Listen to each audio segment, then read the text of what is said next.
Hi everyone, it's Jean from Sew It Themes and welcome to my channel. If you're a first-time viewer, and welcome back. If you are a subby, I am now working finally in my sewing binder junk journal. And today I am going to make a little flip out page. And I have oops. So inside here, oh, this is beautiful. It's a beautiful binder. It really is. It's a 1970 reprint from a 1960 book. So it's very vintage. Just has some incredible vintage images in here. I love these dividers because they're nice and heavy and you can just do so much with them.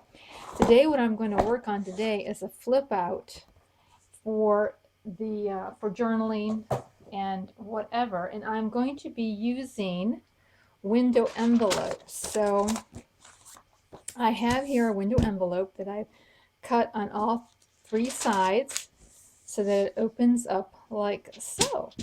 And you can decoupage napkins, tracing paper, anything that anything that is clear. And so what I'm going to choose to do is pattern paper from an old pattern. I'm going to use this. Now I have a little tip about pattern paper. This isn't probably the best piece. Here we go. And that is when you buy a junk journal, or excuse me, if you buy an old pattern for a junk journal and you want to use it, to decorate your ephemera and that type of thing, try to choose either children's clothing, or if you can't find that, and that is actually pretty hard to find, choose adult blouses with sleeves and collars and ruffles. And now the reason why I say that is because you will have a lot more pieces that have actual print on them.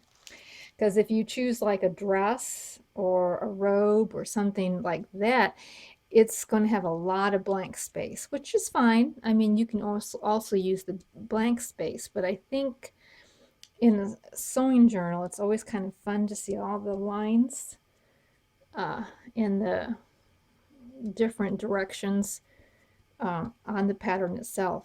So what I'm doing with this window envelope is I am putting on my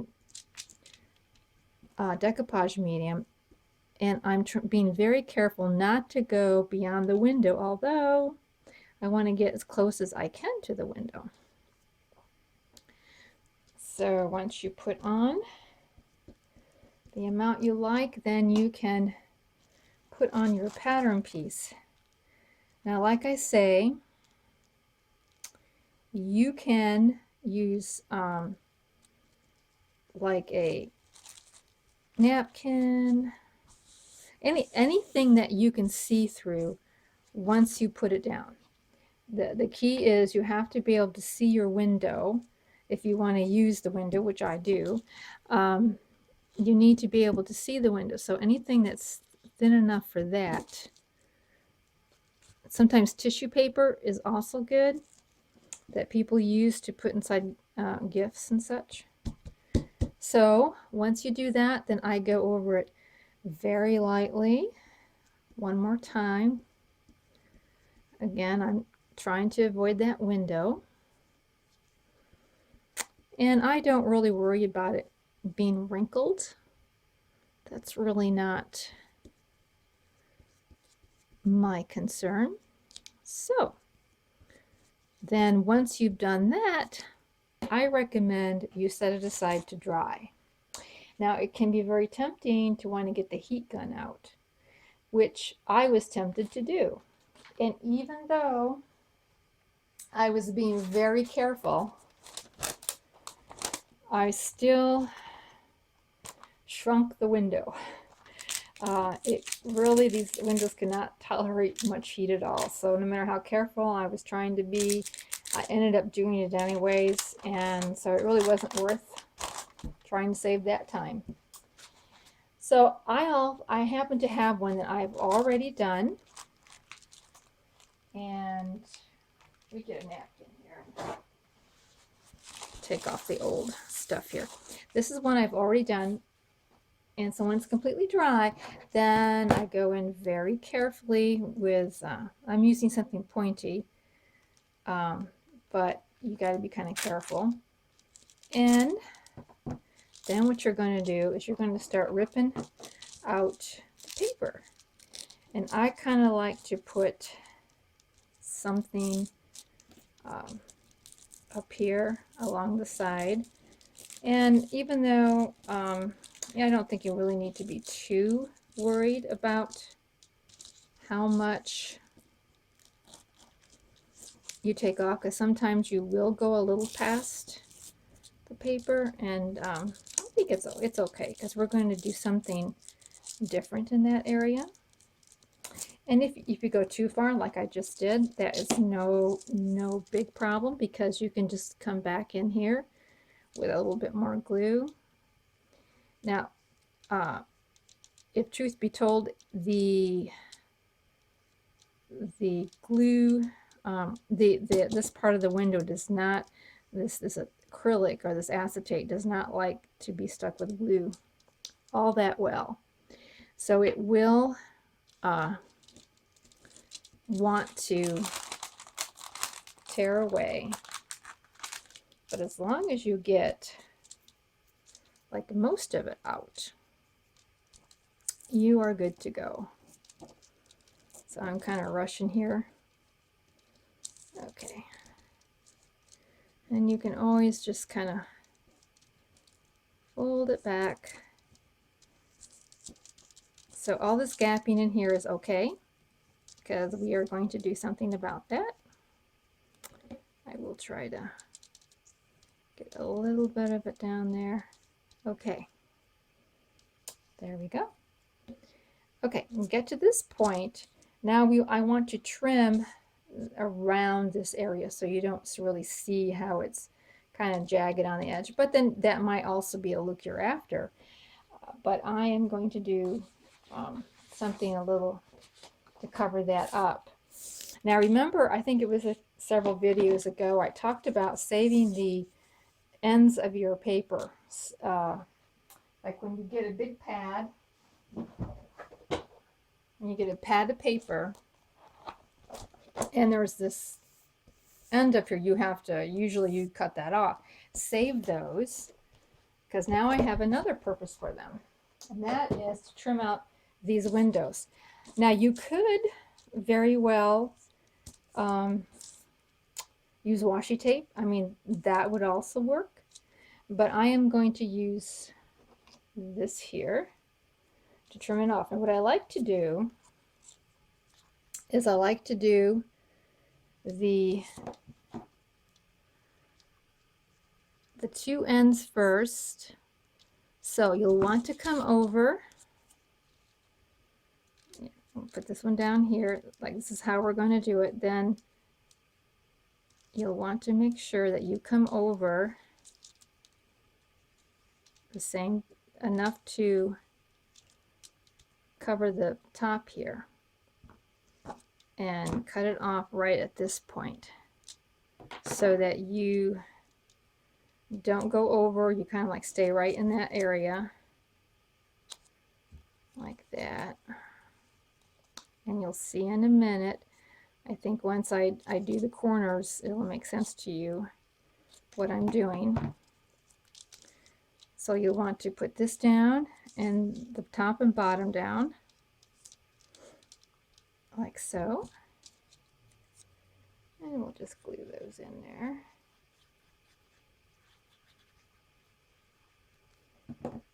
Like this here. Put it in the middle as much as you can eye it up there. So there's one here at the top.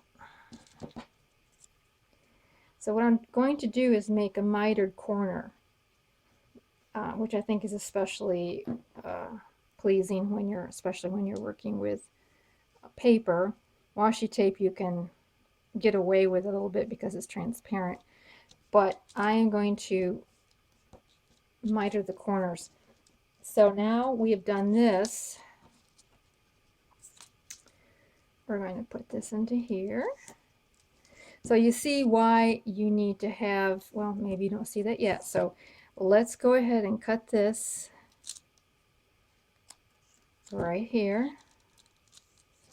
And then we're only going to glue, to begin with, we're just going to glue the middle just to give ourselves some stability. And match it up here into there. And then I'm going to come in here and I'm going to see the angle from this corner down to the corner there. And I will do the same over here on this side, from the corner here to the corner here. All right. Now here you have a mitered corner. And then you can just finish gluing it up like so.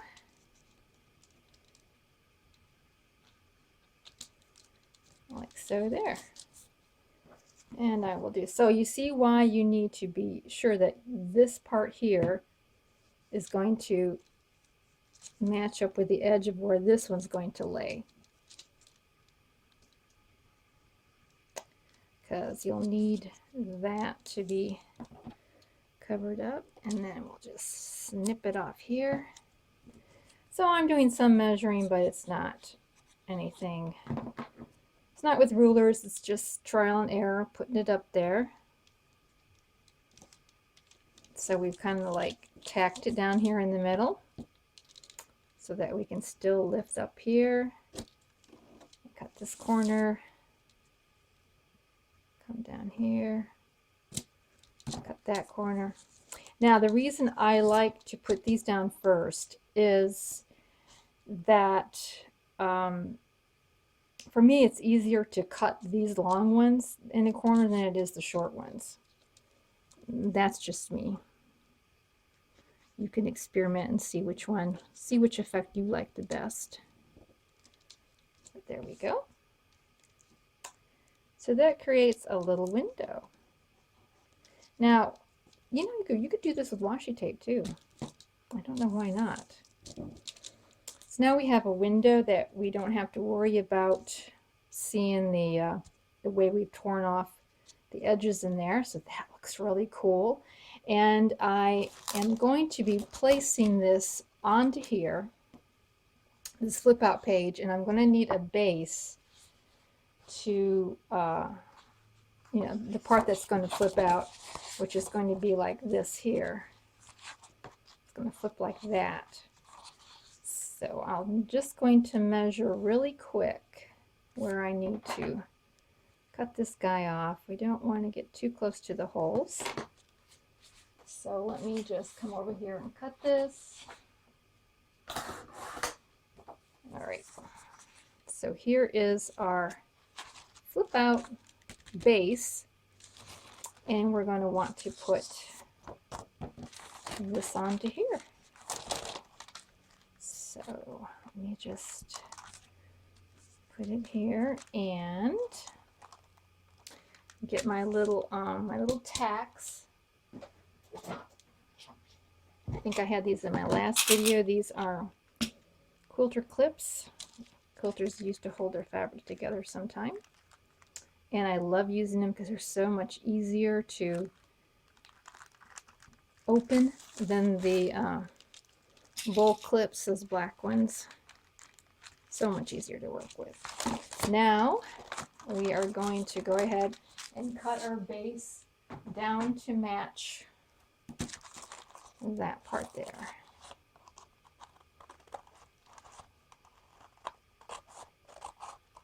Just come across here.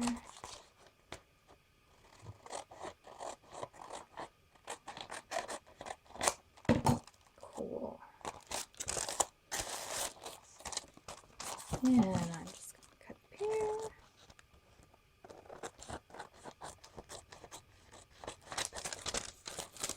And one more side. There we go. So here is our window. Now the little piece of ephemera that I'm going to be putting into it is this one here. Whoops, I'm sorry. Sorry. I have sewn on some tea dye paper on the back of it. Now, this here, this stitch here, if you want to take a look at that a little closer, is actually a zigzag stitch. So I would encourage that you play with the width and the length settings of your zigzag, and you can change it up just a little bit. So this particular setting was only like 1.5 inches wide, and the length was about 2 3/4, almost 3 inches. And it just sort of gives it a slightly different look than the traditional, back and forth zigzag. So that's what I did around this card, and this is what I want to eventually put into here. Oops. So I want to put this one in here. So I will need to cut this down a little bit here, cut down the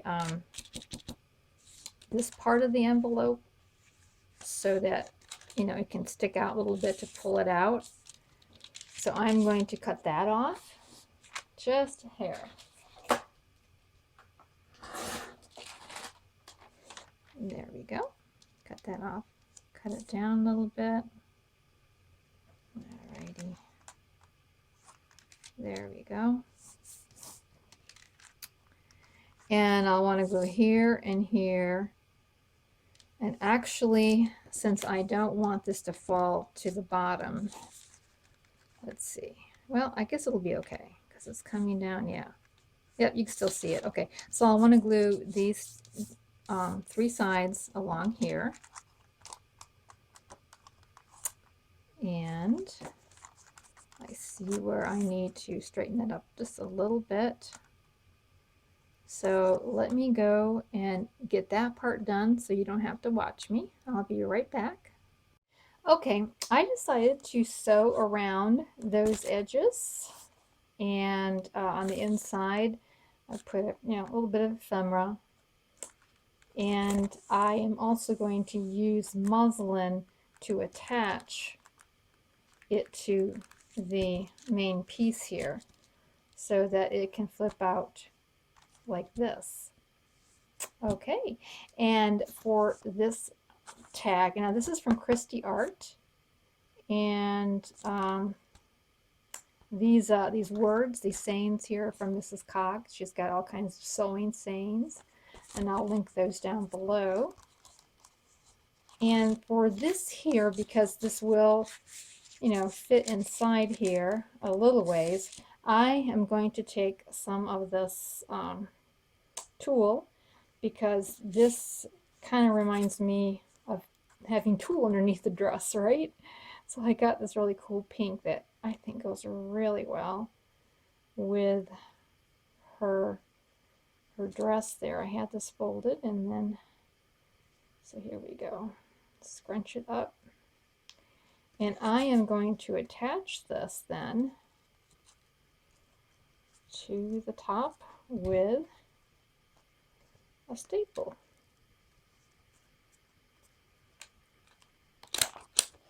Like that. And I might just cut this down a wee bit. There you go. And why don't I put in, yeah, I guess 1 staple's enough. So we'll just place this inside here, and then you've got this little kind of cute little poof sticking out there in the front of it. And plus, this also is a section called special sewing with special fabric, so this all kind of reminded me of special fabrics. I think this is a bridesmaid's dress here. She's holding a bouquet. So anyways, that is my flip out that I'm going to have, and I'll finish sewing this later. And so that is it for today. I have more, of course I have lots more to do for the sewing journal. I am also working on the hybrid baby junk journal, and I am filming it as I go, and I probably will post all those up when I go up north to be with my daughter when she gives birth to her grandson. And so I'm getting those done ahead of time so I'll be able to have something to post. I appreciate you so much for sticking with me and for viewing today, and I hope you have a really crafty day. Bye.